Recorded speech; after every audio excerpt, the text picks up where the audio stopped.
So I wanted to create a sci-fi character for ICRPG. With ICRPG though, the actual process of creating characters has kind of been unified across settings with the new Master Edition. Whether you're making something in fantasy or sci-fi or Weird West or whatever, the process is generally the same. But in the Warp Shell setting, you get different character types, a little bit different variety of abilities and things, equipment and stuff like that.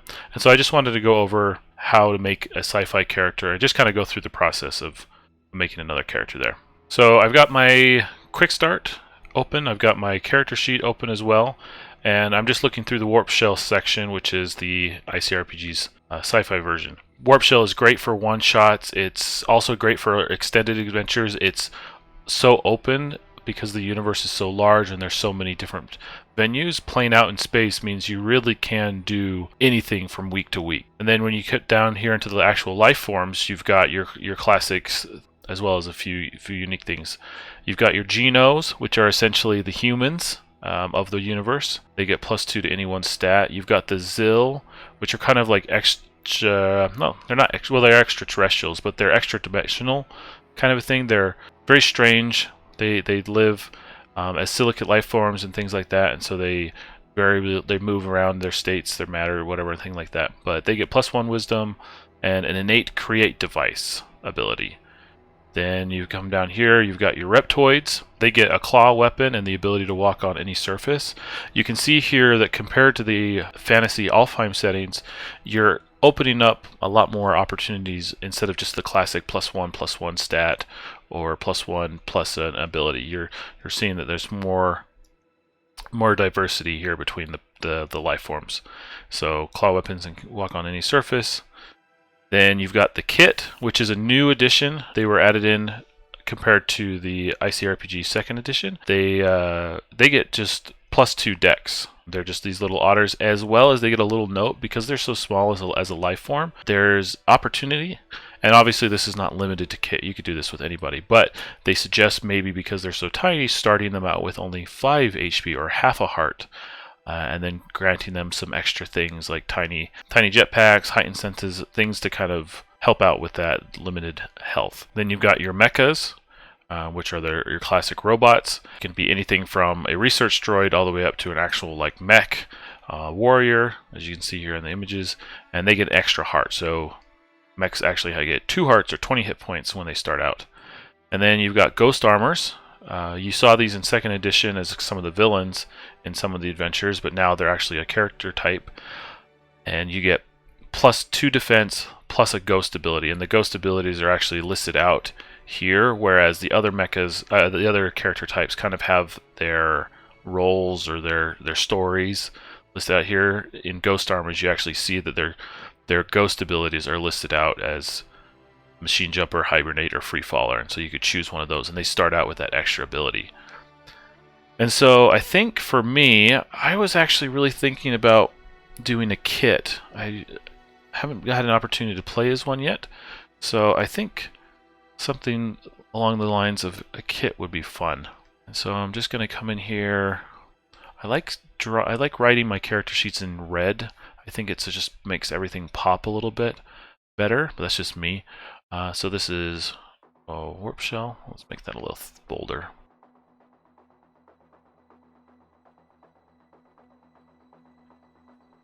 Let's do kit, and they get +2 dex. So I'm just going to put everything in to dex, and then I'm going to make sure that I note here that it's not actually 10, it's 5 points, because I do think that's fun. Compared to other RPGs, you kind of have that health bloat, but I think there's a really fun aspect of ICRPG that keeps health really low, and even going down to 5 is not the end of the world. Like, you still have the ability to bounce back, you still have your teammates to help recover you. There's no reason to be afraid of only having 5 hit points, because there's still a lot of fun to be had. And so let's come down here, and just as before, I don't like necessarily lining up all of my stats until after I've chosen my loot and my character type and my life form, because then that kind of lets me build out the character. So I've got a kit going, and so now I can start thinking about character type. So you got your pilots, which are running around with vehicles. You have your gunners, trying to blow things up with their guns, shooting things, all sorts of stuff there. You've got your mechanic, expert for every nut and bolt in space. I'm kind of leaning towards that. I do like the mechanic idea thing. The navigator, psychic link to the cosmos. You've got your scientists, which are going to be more intelligence and wisdom. And then we have our echo, which is kind of has a little bit more of that magic-y feel to it, that extra dimensional stuff. So I think between the two, I think I'm actually gonna go with, yeah, I'm gonna go with a mechanic. I can imagine a little Kit character being on the ship and down in the engines, getting into spaces that no one else can, like really diving in and around all of those pipes and those wires and those tubes, getting to every nook and cranny. So I like the idea of a mechanic. Okay, we're still working on the story, thinking about that. So let's drop down here and think about starting abilities. So you've got the repairman, you've got jerry rigger. So I can make repair rolls easy. I can combine two machines for extra function, or I can adjust the category of effort with a machine. The way that I'm thinking about it, I am thinking repair. I think this kit is definitely repairing the ship, fixing things. Maybe on the crew, if I was working with them, with the rest of the players, maybe there's a mecha out there. Maybe kind of a Rocket and Groot situation. So they're kind of a duo. So maybe if I have another player, I can think about repairing the mecha and keeping him up. So now I'm thinking, okay, maybe I'm more of a support role. This is my just little shorthand to remember, because I always have the book with me, but when I'm on the table, I just want to be able to remember off the top of my head what each ability did. Starting loot, got Omni Tool, pairs with energy rather than probably weapons. A little Bob, which is an extra drone. Access lock codes, magnetic strips. Yeah, no, I'm going with Omni Tool, 100%. Like that's keeps it on his belt. It's his go-to. And we can remember that they put it energy and magic, so you'll see a lot more magic references in Alfheim, and in Warp Shell it's a lot more energy, because that's your arc reactors, you've got your welders, you've got your plasma beams, all those kind of things. So it's more energy for Warp Shell, more magic for Alfheim. That doesn't mean Warp Shell isn't without magic or anything, or that Alfheim isn't without energy. It's just kind of the trend between the two settings. As a starter character, I don't have to worry about milestone abilities. I don't have to worry about mastery, because I haven't rolled my multiple 20s yet, so I can move down to loot. And for me, I kind of like to pick, as a general rule, depending, just as my own personal preference, I tend to choose 2 things from the first page of loot and then 2 things from the second page, just for that variety between the two, because the first page ends up being like the tools and the equipment, and then the armor, a couple weapons, but then that second one ends up being mostly weapons and then it's kind of like boosts to your character. So for my kit, salvage kit is definitely calling to me. So I'm just going to do that. I'm just going to write out salvage kit.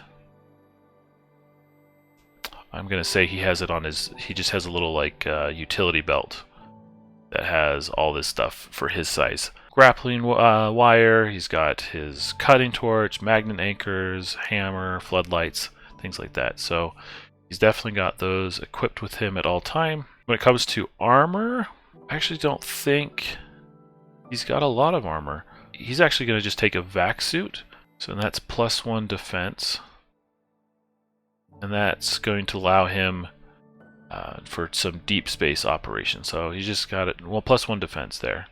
Moving down, does he have a gun? Would this kit have a gun? Would he have a... No, he'd probably have just a little gun. So he's not going to go with anything big. He's just going to go with a blaster. So again, I'm thinking to myself, he's a support character. He is not going to be in the fight. He is not going to be out there leading the charge against whatever we face, mutant reptoids, extra dimensional beings, anything like that. He's going to be in the back. Then okay, so then this last bit, he's actually, I think he, as much as the jump pack calls to me as like the cliche or the classic thing that the kit might want, because that's definitely my first instinct is take the jump pack. He's small, let him move twice, taking those action, whatever. But for me, I'm thinking of my character. He's in the depths of the ship. He's under a lot of weight with the equipment of the ship, and so being crushed is a real reality for him, possibility. So I think he's got the cybernetic loadout. So I'm thinking to myself, okay, he's loaded himself up with the cybernetics. He's gets jostled, ship gets hit, he gets thrown against the wall, like he's supported. If something kind of breaks and falls on him, he's not going to be hurt, just because he's kind of supported his small frame with that cybernetics and that nanofibers and the geranium scaffolding between his bones and things like that. So with that said, now we can kind of move back up into the stats. I've got 6 points to divvy out between my stats over here, and then 4 to divvy out between my effort. For my first point allocation, we're going to put 1 into strength. He's got enough dex, but I'm still going to put 1 more there. Constitution, intelligence, I'm going to put 2 in intelligence, so I'm up to 4. And then I'm going to put 1 and 1 into charisma. I want him to be the friendly mechanic. I want him to be almost the voice of the ship in a way, depending on where we're at. I want him to have that positive attitude there, and I think that charisma can kind of come through. So maybe, if nothing else, can help out in role-playing moments or diplomatic moments, or those conversation times that he can pipe in and be of help with that charisma. And so I don't have anything with loot that gives me anything, so I can write out my totals, which will be +1 strength, +3 for dex, leaving con at 0, +2 for intelligence, +1, +1. Then we're coming over here to effort. I get 4 points. And if I look at my abilities, again, repair is easy, and repair, my Omni tool uses energy. So I'm definitely going to put 1 point into energy. I'm not going to put a ton, just because he's not going to be using energy as you'd expect with all the blasters and things. He's just using it with his Omni tool. But definitely he's going to put +2 in weapons and tools, mostly the tools, and then +1 for base. No good with guns, no good with ultimate, and so his effort will go into more of that utilitarian style. He doesn't have any loot that grants extra bonuses. I'll write this out as +1, +2, leave those blank, +1, leave ultimate blank. And then, as a final note, his defense is 10. 10 plus defense is the enemy roll to hit, and his con plus loot. He has 1 defense from his vac suit, but he doesn't have any con, so his total defense is only going to be 11, which means if he does get hit, or if someone does attack him, he'll most likely get hit, which is going to be a consideration with only the 5 hit points. Now to come up with a name. A name. Need something with a P. Oh.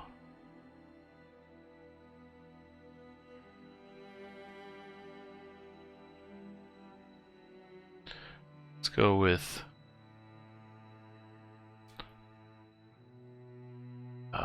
go with Perrin. Perrin. Perrin, the mechanic. And so he's a kit. His story is he's dedicated to the ship. I think for Perrin, I think he definitely kind of he's built the ship back up from scrap. Attached from by blood, sweat, and tears. So to Perrin, the ship is his love. The ship is his companion, his go-to. He's almost like a son or a daughter. Whatever is happening to the ship, I think, or wherever the ship goes, Perrin goes.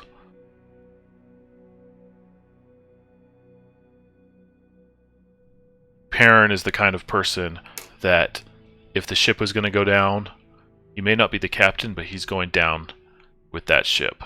And this is Perrin, our kit mechanic in our warp shell setting. He's definitely no fighter, and he's quick on his feet, and he's there to repair and help out the crew, but definitely not going to get in too many scrapes unless he absolutely has to, or someone threatens his ship. But yeah, as you can see, ICRPG, the actual functionality and the actual process of creating characters, whether you're in fantasy or in sci-fi or any other settings out there, is relatively the same. It's straightforward and it keeps things really simple. So I highly encourage that whether you're playing or not, check out the ICRPG Quick Start, build out a few characters, test things out. Definitely try out a trial if you want to test out your characters. It doesn't matter. You can still run the Grey Hill Inferno if you're playing in Warp Shell. It's still a fantastic way to do it. Or you can even try to convert the Grey Hill Inferno into a sci-fi adventure. Wouldn't that be cool?